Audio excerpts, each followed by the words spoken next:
The standard starting position is the patient sitting straight, with their back straight and head in a neutral position. Their head and yours should be on the same level. Sit them on a swivelling chair with a fixed base, yourself on a swivelling chair with wheels. You may either straddle the patient or sit side saddle, depending on which is most appropriate. The patient sits with the relevant ear facing you. The head begins in a neutral position, but when examining the external auditory canal and tympanic membrane, it will be tilted towards the opposite shoulder. Begin with pinna examination. So examination of the pinna looks normal. There's no preauricular pits, there are no end-oral scars. Folding the ear forward, there's no post-auricular scars. And on palpation of the ear, there's no Barhart abutments, mastoid divot, or cochlear implant. Tilting the head away from us to examine the external ear canal. We choose the larger speculum. We can see that the external ear canal is normal. There are no osteomas, no obstructing lesions, and the skin is normal. Moving on to the tympanic membrane, we can see that the pars tensor is normal, and tilting the head further away, we can see the pars flaccid is normal. There is no evidence of retraction pocket, there are no masses, there are no Schwarz's sign. I like to perform a pneumatic otoscopy to assess the mobility of the tympanic membrane. Begin with a screening examination. Can you hear this? Yes. Can you hear this? Yes. Which is louder? They are the same. Thank you. I'm going to perform a Weber examination. If I pop it up here, do you hear it this ear, or somewhere in the middle? Somewhere in the middle. I'll move on to a Rene examination. This is number 1. That's number 2. Number 1. Number 2. Which is louder? 1. Okay. This is number 1. This is number 2. This is number 1. This is number 2. Which is louder? 1. I'm going to test your hearing now. I'm going to cover your face from the side so you can't lip read. I'm going to produce a noise on your other ear, which you please ignore. Please repeat after me. 20, 32, 42, 52.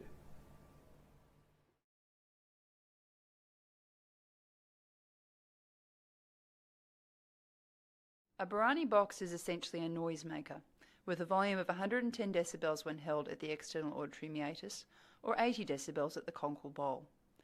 It is used for masking when a severe to profound unilateral hearing loss is suspected. Barani box masking can be used for free field testing and for Rene testing. Hold the Barani box in the hand closest to the ear being masked. Warn the patient that there will be a loud noise in that ear, which they are to ignore. Wind up the box and, holding it well away from the ear to begin with, activate the noise. Bring the box gradually closer to the ear and, if tolerated, hold it either at the conchal bowl or at the external auditory canal itself. Perform your hearing assessment.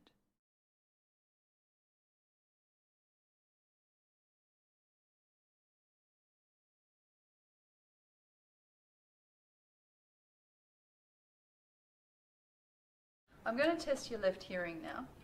I want you to tell me if you hear the sound or not. So can you hear the sound there? No. Can you hear the sound there? Yes. Okay, so can't hear that? No. And you can hear that? Yes. Okay. I'm just going to test at the back again. I'm going to bring a sound in towards your other ear. I want you to tell me if you can still hear the tuning fork when you hear that sound. Okay? So you can hear that? Yes.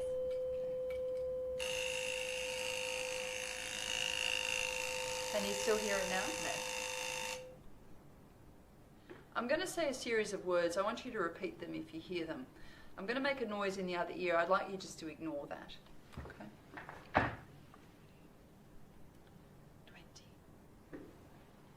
30, 40, 50. Begin by commenting on the patient's general appearance. The patient is of Caucasian appearance with no obvious syndromic features. The nose is grossly normal on external examination and they are breathing through the nose.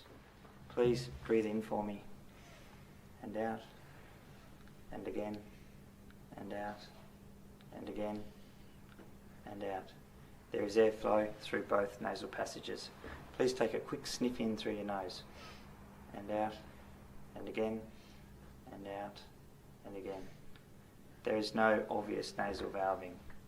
Breathe in through your nose, and out, and again, and out. Which is easier? The second one. Breathe in through your nose, and out, and again, and out. Which is easier? The second one.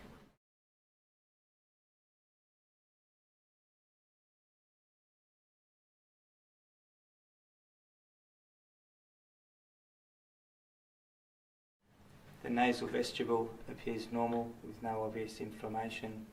The internal nasal valve is not narrowed. The septum is straight. The inferior turbinate is not grossly inflamed or congested. Neither is the middle turbinate. There is no obvious mucopus or polyps. The left nasal vestibule is also not inflamed. Once again, the nasal valve is not narrowed. The nasal septum is straight with no spurs. The inferior turbinate and middle turbinate are normal without inflammation or hypertrophy. There is no mucopus or nasal polyposis. Open up, please. Using a tongue depressor, inspect the superior gingivobuccal sulcus for caudal luck and midfacial degloving incisions, the hard palate for destructive lesions, and the oropharynx for prolapsing polyps or tumours. Nasendoscopy is then done for a complete nasal examination.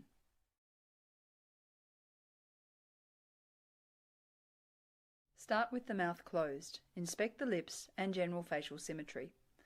Have a tongue depressor in both hands and your headlight on. Ask the patient to remove any dentures. Inspect all subsites in a logical order, then palpate with a gloved hand. The lip is normal.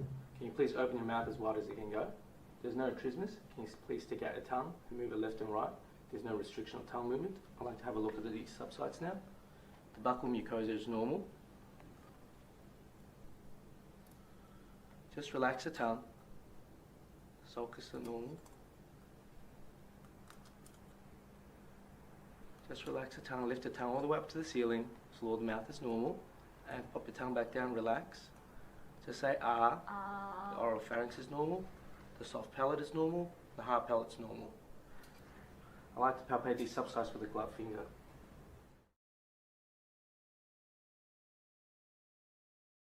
Generally, we begin examining from the front, then move posteriorly when examining the thyroid. On external examination, there are no obvious deformities, masses or scars visible. Beginning with the left parotid, it does not feel enlarged and there are no palpable masses. The suboccipital lymph nodes, submental lymph nodes and submandibular lymph nodes are not enlarged. The cervical chain on the left is not enlarged and there are no palpable masses. Level 5 and the supraclavicular fossa are also normal. Moving on to the right parotid is not enlarged and there are no palpable masses. The suboccipital, submandibular and submental lymph nodes are not enlarged. The cervical chain on the right side does not contain any enlarged lymph nodes and there are no masses throughout the posterior triangle or supraclavicular fossa. Moving posteriorly to examine the thyroid. The right thyroid lobe does not feel enlarged and there are no palpable nodules or masses. The left thyroid lobe is also not enlarged and there are no palpable masses or nodules. Would you please swallow for me? Begin with a screening examination for gross vocal dysfunction and vocal cord paralysis. Ask the patient to take a deep breath in through their mouth and then out again, assessing for stridor and wheeze. Ask them to breathe in and then cough strongly. A third breath in and then counting out loud for as long as they can, often with you, to assess for both phonatory time and for general vocal characteristics. Looking at the neck, look for any scars that may potentially have affected the cranial nerves. Specifically inspect for thyroid, thyroplasty, carotid endarterectomy and glomus jugulare scars.